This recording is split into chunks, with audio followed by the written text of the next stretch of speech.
بسم اللہ الرحمن الرحیم۔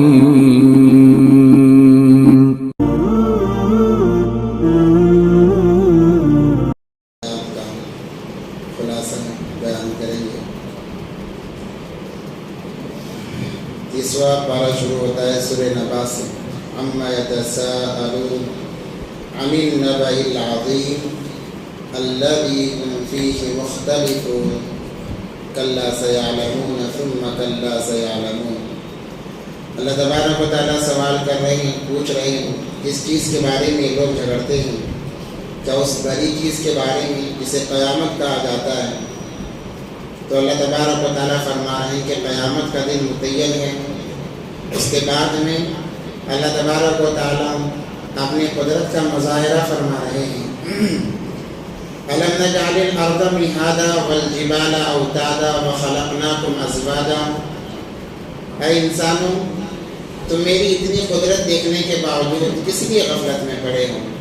کیا تم نہیں دیکھتے کہ میں نے زمین کو کیسے بچھایا ہے اور اس میں پہاڑوں کو میں نے کیسے گاڑا ہے، اور میں نے مرد اور عورت کو کیسے بنایا ہے، اور میں نے تمہارے لیے نیند کو بنایا ہے تاکہ تم رات میں آرام کرو۔ اللہ تبارک و تعالیٰ بندوں کا اتنا خیال رکھتے ہیں کہ اللہ تبارک و تعالیٰ نے سارے مخلوق کے لیے نظام بنا دیا کہ رات جیسے ہی ہوگی کوئی مخلوق جاگے گی نہیں، ساری مخلوق آرام کرے گی۔ انسان کے اکرام میں، ایمان والے کے اکرام میں۔ کیوں؟ اگر دیگر مخلوقات رات میں جاگتے تو پھر انسان کو سونے میں آرام کرنے میں تکلیف ہوتی، تو اللہ تبارک و تعالیٰ نے قانون بنا دیا کہ رات میں ہر مخلوق سوئے گی۔ اس لیے رات میں ہر مخلوق سوتی ہے، آرام کرتی ہے تاکہ انسان اطمینان سے سوتا رہے۔ کیا نظام ہے اللہ تبارک و تعالیٰ کا انسانوں کے لیے؟ وَجَعَلْنَا اللَّيْلَ لِبَاسًا، اور رات کو لایا میں نے تمہارے لیے۔ اگر دن ہوتا، روشنائی، سورج کی روشنی ہوتی، گرمی ہوتی تو انسان کیسے سو سکتا تھا؟ اگر سو بھی جائے تو تھکان اس کی دور ہونا مشکل تھا۔ تو اللہ تبارک و تعالیٰ نے فرمایا وَجَعَلْنَا اللَّيْلَ لِبَاسًا وَجَعَلْنَا النَّهَارَ مَعَاشًا۔ اور صرف سونا ہی نہیں بلکہ ایسا نہیں کہ سوتے رہو، دن بھی بنایا تاکہ رات کے چند گھنٹے تم آرام کرو، جب تمہاری تھکان دور ہو جائے دن میں کمانے کے لیے نکل پڑو، دن میں روزی کو تلاش کرنے کے لیے نکل پڑو۔ وَبَنَيْنَا فَوْقَكُمْ سَبْعًا شِدَادًا۔ اے انسان دیکھتا نہیں، آسمانوں کو دیکھ، میں نے تیرے لیے پہ در پہ ایک کے بعد ایک 7 آسمان بنائے۔ وَجَعَلْنَا سِرَاجًا وَهَّاجًا، اور اس کے اندر میں نے تیرے دل کو بہلانے کے لیے چمکیلے ستارے لگائے، چاند کو لگایا، سورج کو لگایا، ہر قسم کا جو تمہیں نفع پہنچائے۔ وَأَنزَلْنَا مِنَ الْمُعْصِرَاتِ مَاءً ثَجَّاجًا، اور اسی سے میں بارش بھی برساتا ہوں۔ یہ نہیں کہ بارش کے لیے الگ آسمان رہے، ایسا نہیں ہے، اسی آسمان سے میں بارش کو بھی برساتا ہوں۔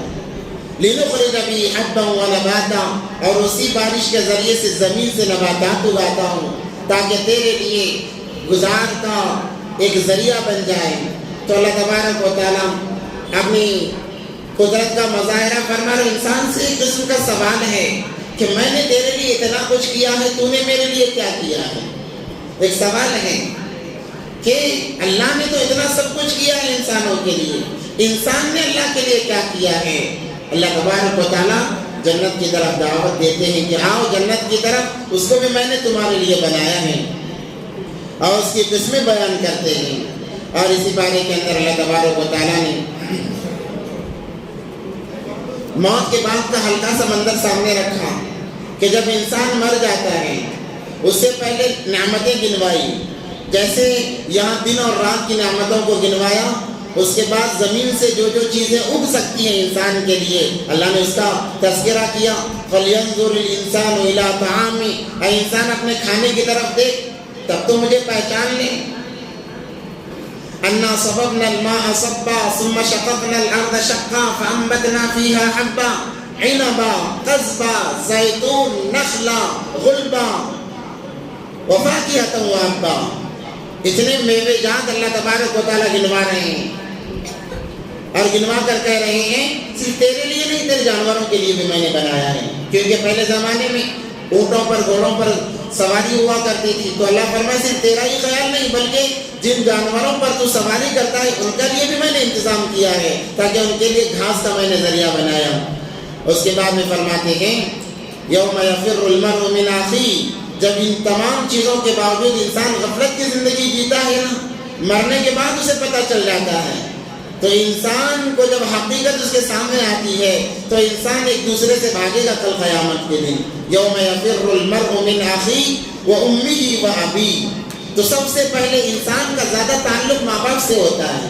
تو اللہ نے کہا انسان سب سے پہلے جو بھاگے گا ماں باپ سے بھاگے گا کہ کہیں نیکیوں کا مطالبہ نہ کر لیا جائے.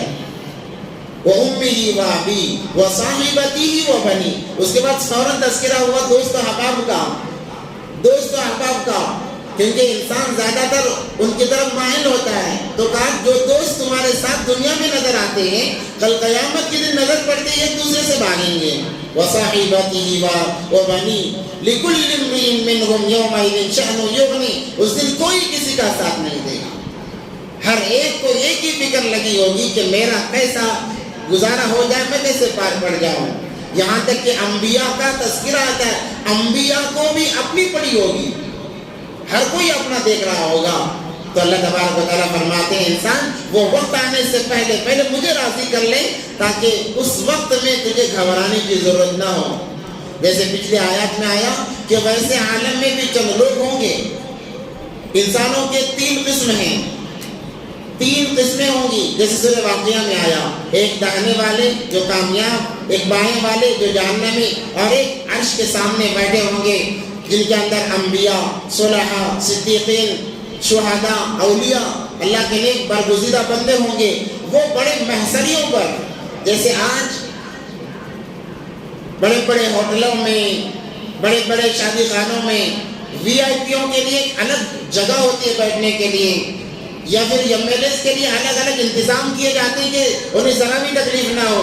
تو جیسے ہر عام آدمی نارمل جگہ پر بیٹھتا ہے وہیں پر کھاتا ہے، مگر ایم ایل اے ہو یا اور اس سے بڑا آدمی ہو ان کے لیے وی آئی پی جگہ الگ ہوتی ہے، ان کے کھانے کا نظام الگ ہوتا ہے، رہنے کا نظام الگ ہوتا ہے.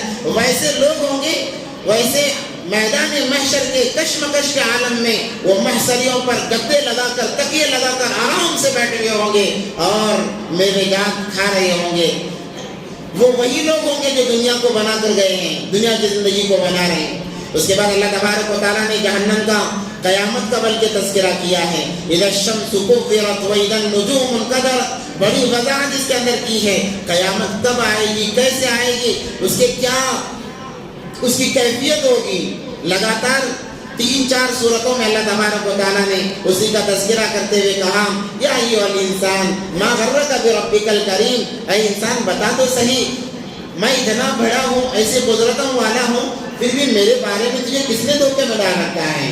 جیسے ایک باپ جو سخت مزاج ہو، بچے اس سے ڈرتے ہوں، اس کے باوجود بھی بچہ غلطی کرتا ہے تو باپ پوچھتا ہے تجھے پتا نہیں میں کتنا خطرناک ہوں، تجھے معلوم ہے میں سزا دینے والا ہوں، تجھے معلوم ہے میں تجھے مار سکتا ہوں، اس کے باوجود تجھے میرے بارے میں کس نے دھوکے میں ڈال رکھا، تو یہ بھول گیا کہ میں تیری گرفت کروں گا. جیسے باپ بچے کو پوچھتا ہے، اللہ انسانوں سے پوچھ رہے ہیں یا ایھا الانسان.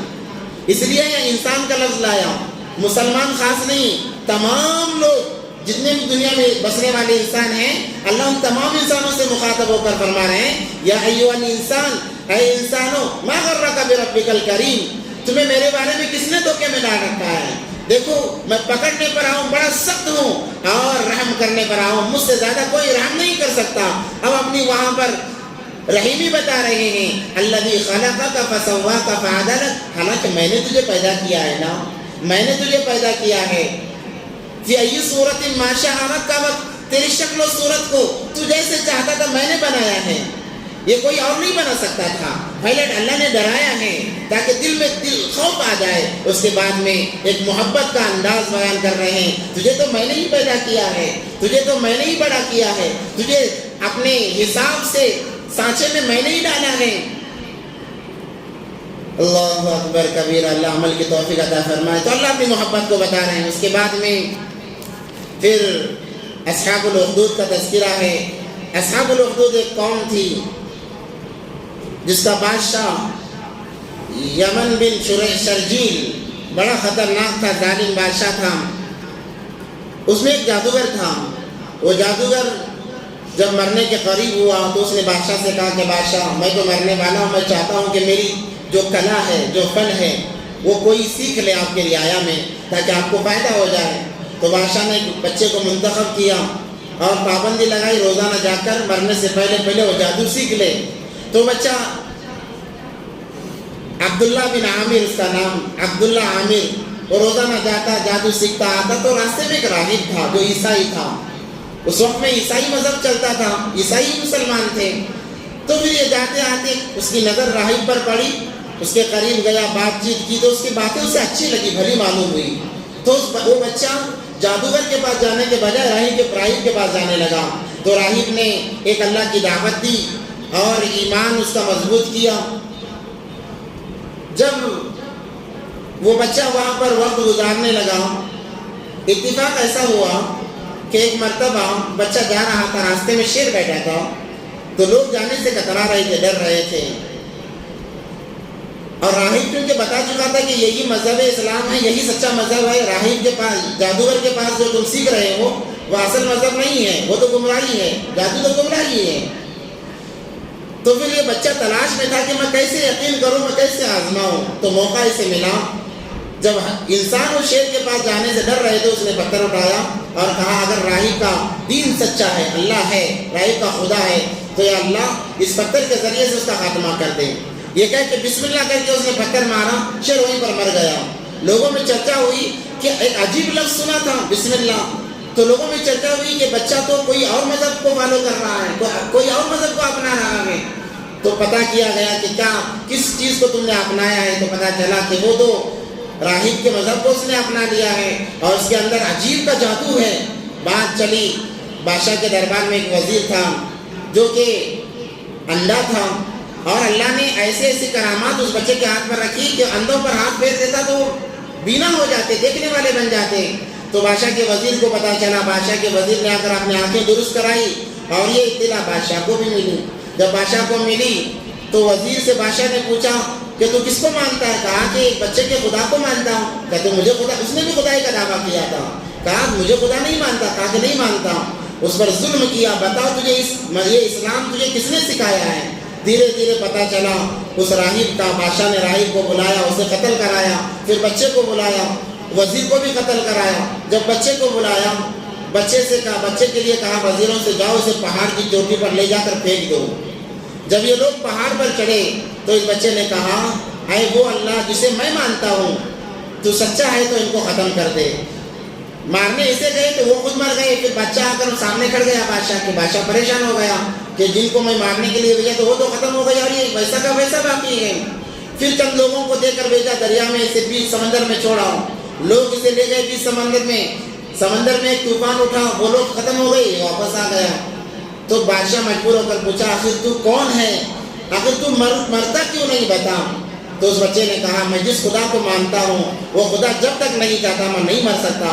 تو تجھے مارنے کی کیا ترکیب ہے. تو اس نے کہا مجھے تو مرنا ہے ہی, مگر میں چاہتا ہوں کہ میرا دین تمام لوگوں کو پتہ چل جائے. اس نے کہا ایک شرط ہے, تمام رعایا کو جمع کیا جائے میدان میں اور ان کے سامنے مجھے پھانسی پر لٹکایا جائے, اور میرے پاس جو تیر ہیں وہ تیر لے کر یہ کہہ کر پھینکا جائے کہ اس بچے کا جو رب ہے اس رب پر میں ایمان لاتا ہوں, اس کا خاتمہ کر. یہ کہہ کر تم مجھ پر تیر پھینکو گے تو میں مر جاؤں گا. تو بادشاہ اپنے آپ کو خدا جتانے کے اندر بھول گیا کہ میں کیا کرنے والا ہوں. رعایا کو جمانے کے بعد میں بچے کو یہ کہتے ہوئے کہ میں اس بچے کے خدا پر ایمان لاتا ہوں, اس کا خاتمہ کر, جیسے ہی تیر پھینکا تو اس کا انتقال ہو گیا. جب لوگوں نے دیکھا کہ بچے کے رب پر بادشاہ بھی ایمان لا رہا ہے تو ہم کیوں نہ ایمان لائیں, لاکھوں کا مجمع ایمان میں داخل ہو گیا. جب بادشاہ نے دیکھا کہ اس کی رعایا پوری مسلمان ہو گئی, اس نے گڑھے کھدوائے, آگ سلگائی اور تمام کو ایک ایک کر کے تمام کو جلا دیا, غارت کر دیا اور ان پر بڑا ظلم ڈھایا. تو اس کا واقعہ سورہ بروج کے اندر اللہ تبارک و تعالیٰ نے تفصیل سے رکھا ہے. بتانا یہ مقصود ہے, خلاصہ یہی ہے کہ انسان کو ہمیشہ اپنے دین پر باقی رہنا ہے, چاہے حالات جیسے بھی ہوں, ہمیشہ دین پر باقی رہنا ہے. اللہ تبارک و تعالیٰ ایک وقت ایسا لائیں گے کہ انشاءاللہ ساری دنیا اس ایمان والوں کے قدموں تلے جھکے گی. اللہ سے دعا ہے کہ اللہ تبارک و تعالیٰ ہم تمام کو ان باتوں پر عمل کی توفیق عطا فرمائے.